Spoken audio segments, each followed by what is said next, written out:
Thank you very much. My granddaughter would be here, but she's working. I'm sorry she's not here because she'd be so impressed. The most important thing in her life is that her granny knows Jeremy Corbyn and met Bernie Winters. So, might have been nice to bring her along today and say, some people know your granny too. It's good to have everybody here. And it is time to act. A number of us veterans who are walking at a slower pace and didn't walk the whole way. We veterans are allowed these dispensations. But while we were waiting for the rest of you, we were just saying it's unbelievable. Sitting talking to a number of women, including Nell McCafferty, it's unbelievable that we're still here asking for something we asked for almost 50 years ago, demanding something we demanded almost 50 years ago. And I recall, in fact, I think it was the last time in a major reproductive rights campaign in the Republic of Ireland on a single issue when I was allowed to speak on the platform was nearly 45 years ago. And one of the things that is so brilliant today is to see the diversity of speakers, to see the diversity of those who are part of this campaign. Because there was a time in the middle of the struggle in the North, in the campaign for the rights of political prisoners and around the issues of the hunger strike, when Republican women in the North were deemed to give the women's movement a bad image. So join the bad image squad, people.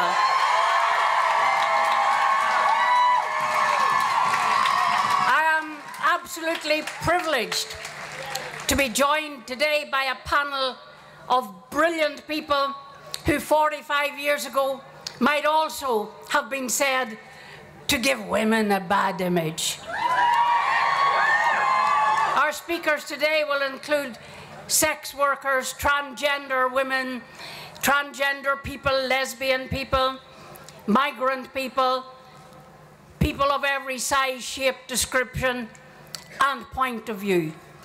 And on what were we agreed? On what are we all agreed? The issue of the repeal of the 8th Amendment is actually not even an issue about abortion. It is fundamentally, in this case, about abortion.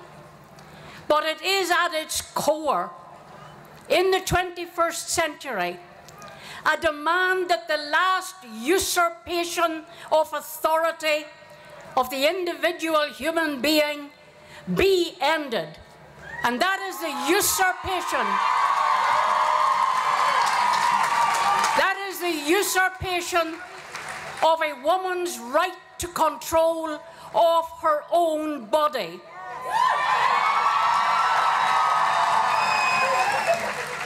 To exercise first and last authority over that individual body all day, every day that she is alive. Not simply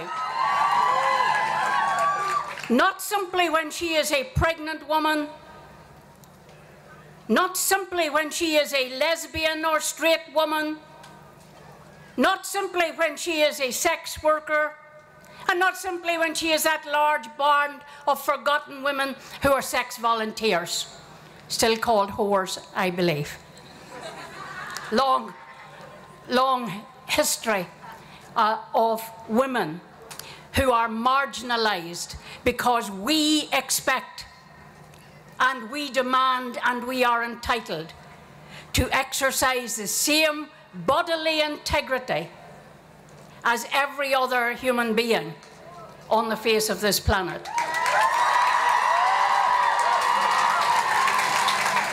And while there are particular groups of women who suffer grievous pain at the usurpation and denial of that right, when we see the hardship caused to people because of the state's position.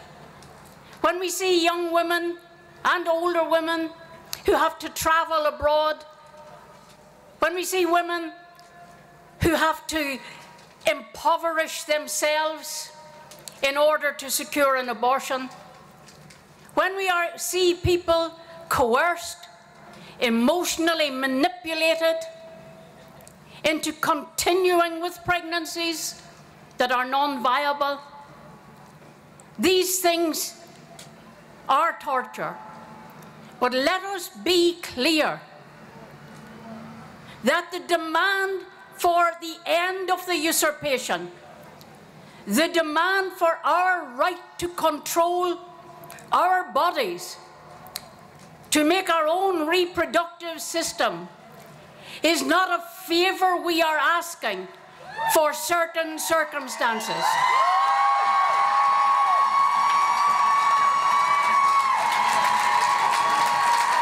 It is a fundamental defence of democracy for every person and every citizen. So, we have a great band of speakers here today, and I'm not going to delay you much longer, because it is time to act, and there are things we have to be clear about as we move forward to repeal the 8th Amendment. We need to be clear, especially from the experience of those of us in the North. I tell you this, that as we face Brexit and as we face the repeal of the 8th, Article 2 and 3 of the Constitution would have come in handy, but you threw it away. It would have come in handy to maintain the right of Northern women to the benefit of any repeal of the Constitution, the 8th Amendment in the South. But we will benefit.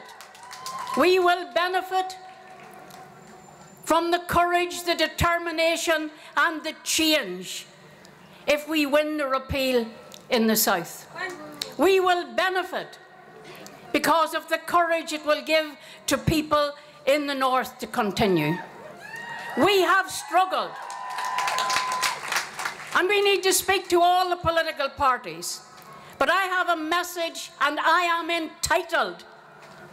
Nobody is better entitled than me to give a message to Sinn Féin. You better never mind Leo, our openly gay Taoiseach who's a smart-ass.